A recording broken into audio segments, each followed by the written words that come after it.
Assalamualaikum warahmatullahi wabarakatuh. Perkenalkan, nama saya Nur Hadi dari Fakultas Ekonomi dan Bisnis, Program Studi Manajemen dengan NIM 28924500052. Adapun kali ini saya akan mempresentasikan materi saya untuk tujuan performan tes UAS dengan dosen pengampu Dr. Mohtopan Nugroho SSI MM dengan mata kuliah Etika Bisnis. Baiklah, langsung saja kita mulai untuk presentasi kali ini. Bismillahirrahmanirrahim. Yang pertama adalah pasar persaingan sempurna. Pasar persaingan sempurna adalah pasar di mana terdapat banyak penjual dan pembeli serta produk yang ditawarkan bersifat homogen atau identik. Dalam pasar persaingan sempurna, harga ditentukan oleh kesepakatan antara penawaran dan permintaan, sehingga tidak ada pihak yang dapat mempengaruhi harga. Pasar persaingan sempurna merupakan konsep ekonomi yang jarang terjadi di pasar dunia. Namun, konsep ini dapat digunakan untuk menjelaskan bagaimana penawaran dan permintaan mempengaruhi dan perilaku dalam ekonomi pasar. Pasar persaingan sempurna secara struktur dianggap ideal. Kenapa? Karena terdapat banyak penjual maupun pembeli. Mekanisme pasar yang demikian mengakibatkan secara otomatis harga pasar terbentuk dengan sendirinya. Harga pasar ini berlaku terhadap suatu barang atau jasa apapun yang ditawarkan dalam pasar. Pada pasar persaingan sempurna, kekuatan permintaan dan kekuatan penawaran dapat bergerak secara leluasa. Dalam pasar persaingan sempurna terbentuk benar-benar sesuai dengan keinginan produsen dan konsumen. Keinginan dari konsumen atau pembeli terpenuhi melalui berbagai macam permintaan yang dapat dilakukan dalam jumlah banyak. Sementara itu, keinginan produsen atau penjual juga terpenuhi melalui jumlah penawaran yang dapat dilakukan dalam jumlah yang banyak pula.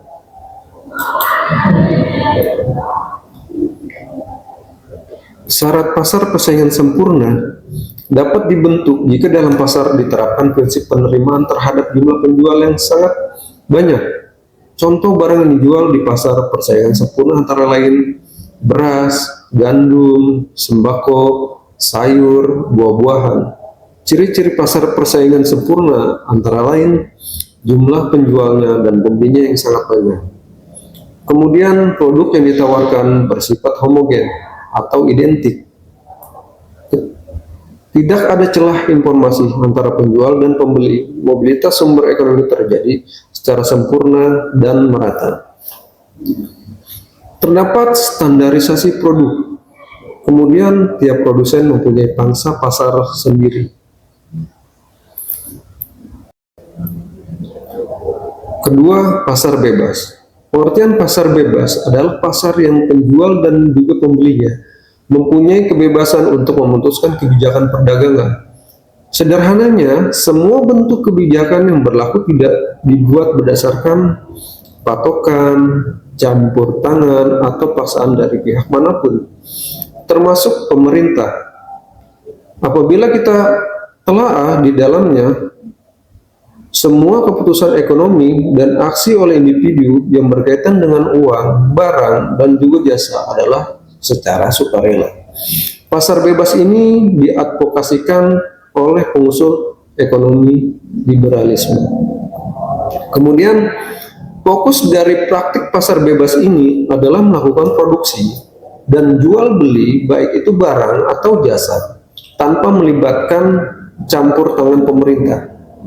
Produsen mempunyai kuasa penuh untuk menentukan harga jual produk ataupun jasanya sesuai dengan mekanisme pasar secara alami. Pengertian pasar bebas menurut Adam Smith. Adam Smith yang kita tahu dia juga adalah bapak ekonomi dunia.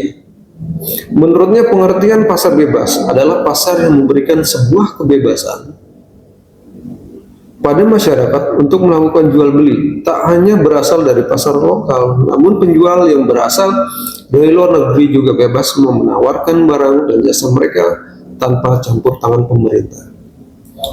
Tujuan pasar bebas. Dengan adanya kebijakan tanpa adanya diskriminasi perdagangan luar negeri, maka pasar bebas mempunyai beberapa tujuan.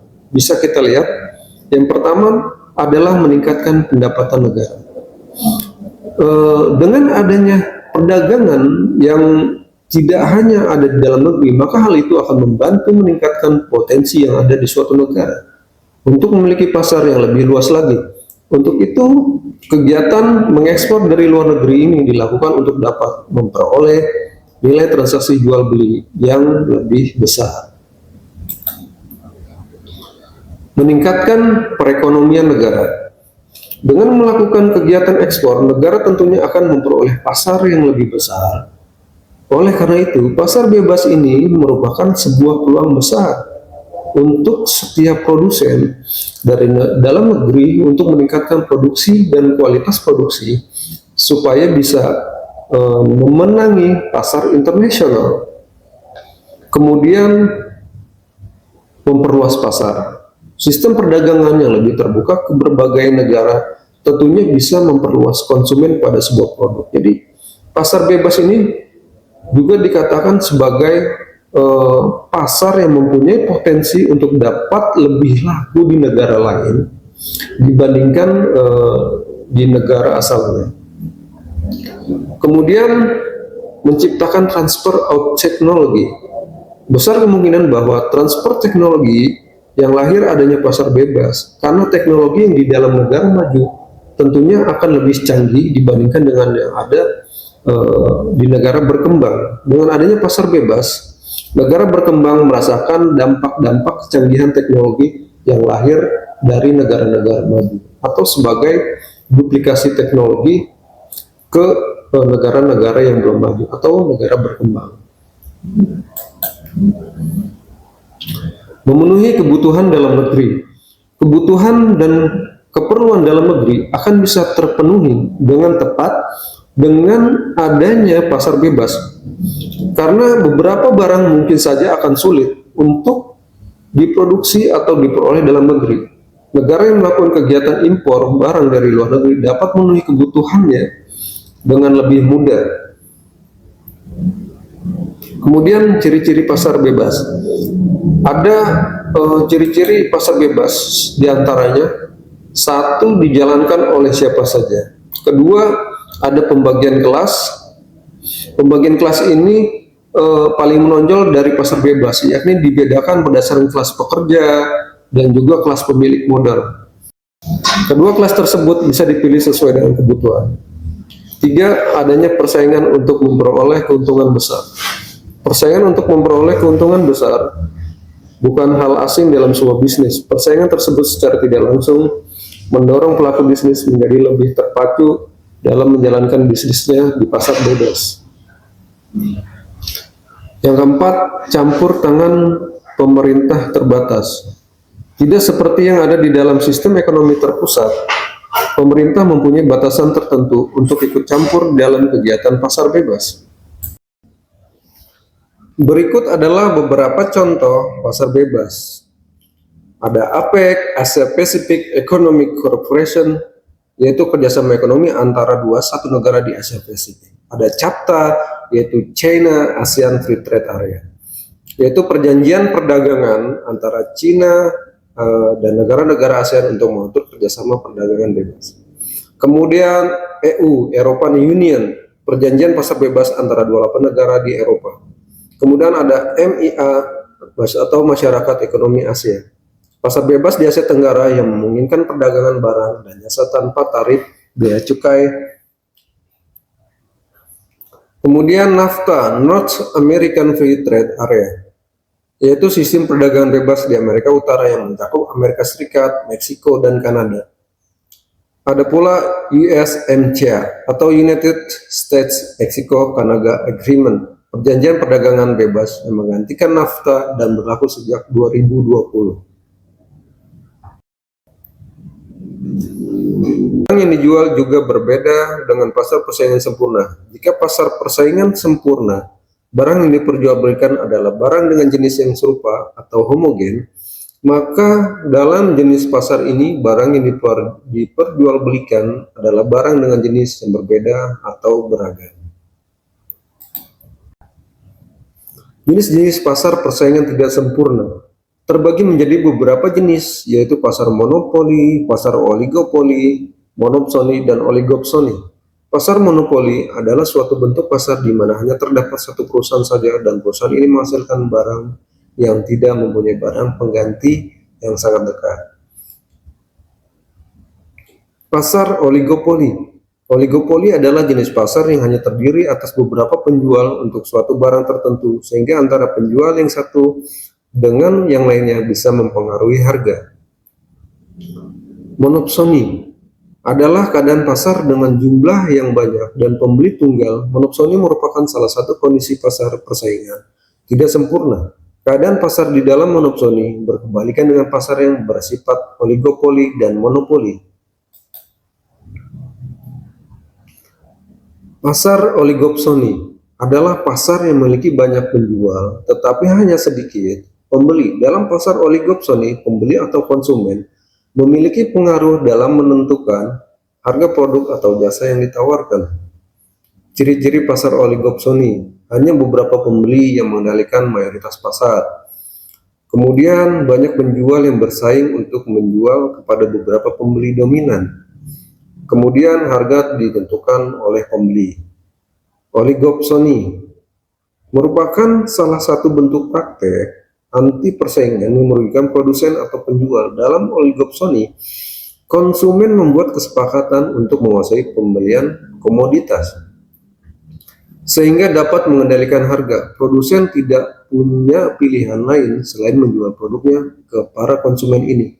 Contoh pasar oligopsoni adalah pasar tembakau, di mana beberapa perusahaan besar menjadi pembeli utama dari petani tembakau.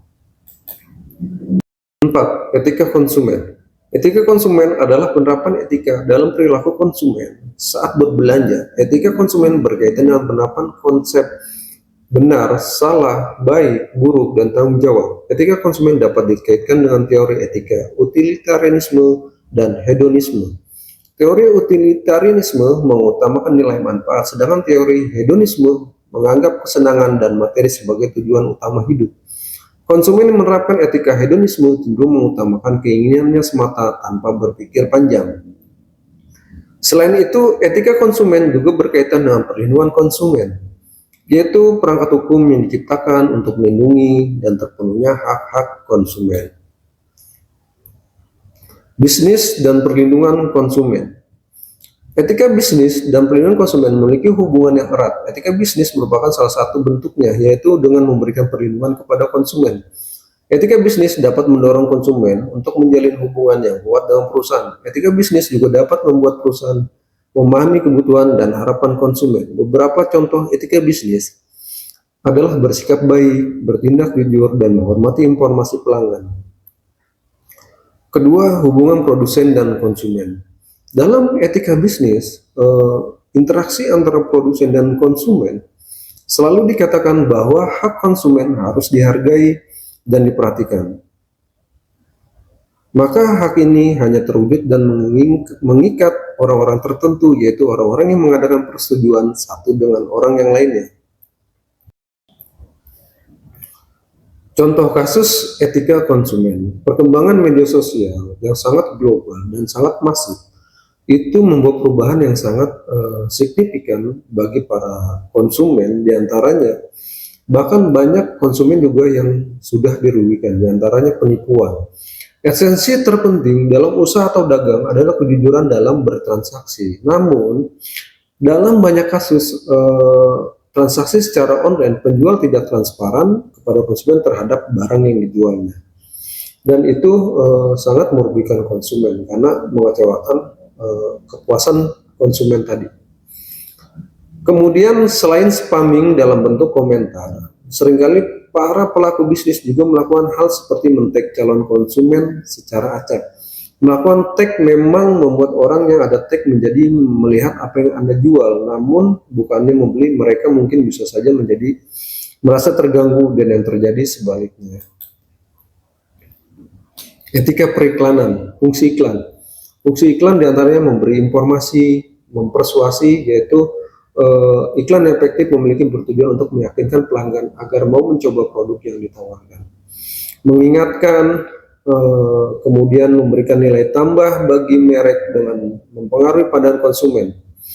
Iklan yang efektif dapat mempengaruhi konsumen untuk melihat produk tersebut menjadi lebih elegan, modis, bergengsi, dan lebih unggul dari produk pesaing.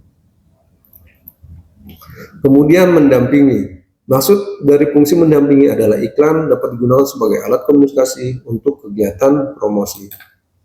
Jenis-jenis iklan. Jenis iklan berdasarkan isinya, iklan penawaran, iklan pengumuman, iklan permintaan, dan iklan layanan masyarakat.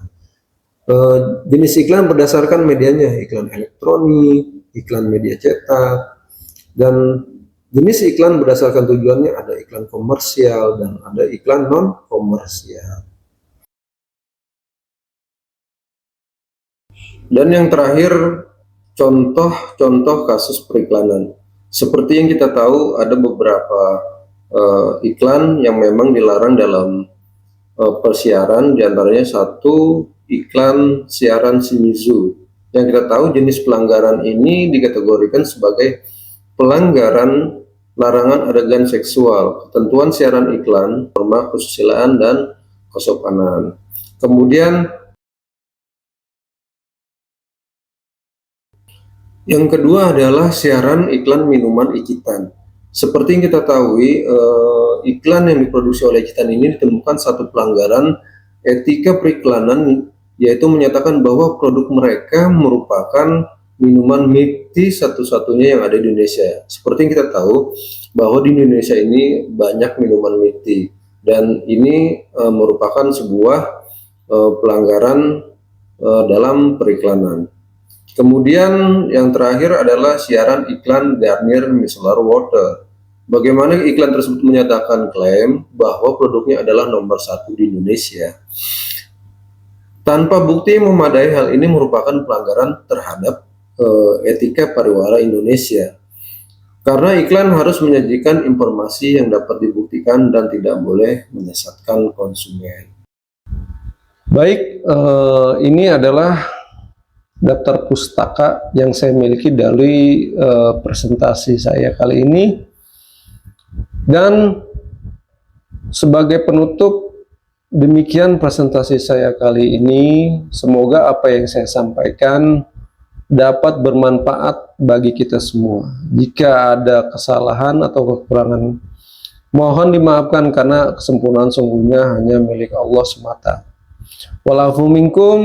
Dan saya ucapkan terima kasih banyak atas rekan-rekan dan Pak dosen. Wassalamualaikum warahmatullahi wabarakatuh. Salam santun.